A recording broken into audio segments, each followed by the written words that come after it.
self-contained island.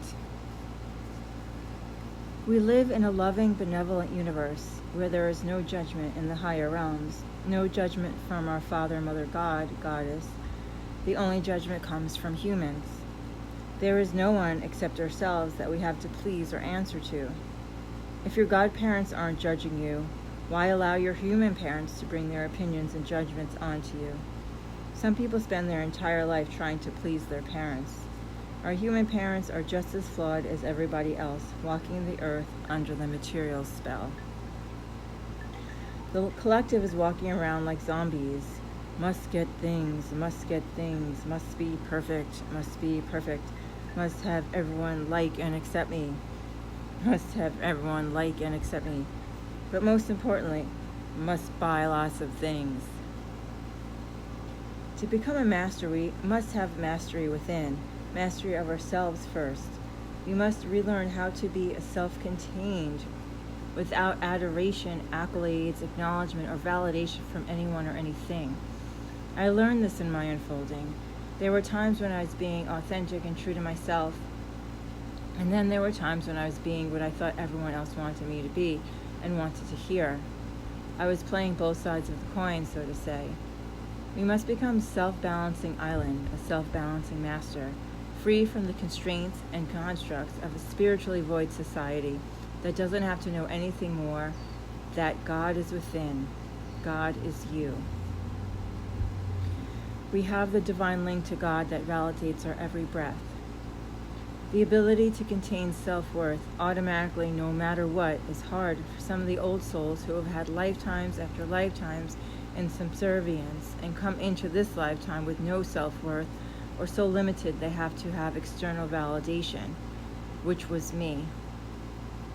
I used to ponder how some people were so confident and sure of themselves. It was fascinating to me.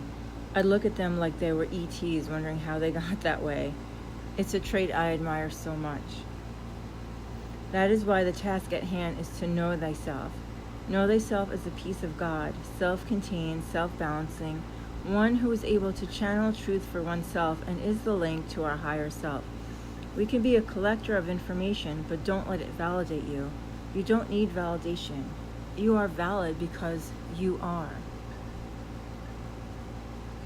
Whatever doubt may rise, it cannot rise without the rising of you, the first to have risen, who raised it. Therefore, the primal doubt, namely that of not knowing who you are, is the root of all doubts. Questions. I have lived many incarnations on this earth with an inquisitive mind. I have always been a questioner. The same holds true for this lifetime. I am a seeker of light like my brother, but the difference is she has the inner knowing, and I have always been a questioner. My brother used to say to me, "Can you just come to know? You are the wanderer of understanding, brother. Can you just come to know?" This has been a large part of my unfolding. I don't know if I'll ever stop asking questions. That is the nature of my mind. But as I start to shift into being more and living in vibrational frequency and true resonance with my heart versus the mind loops, the question cease. In the beginning of your awakening, it's crucial to question everything. Discernment is critical.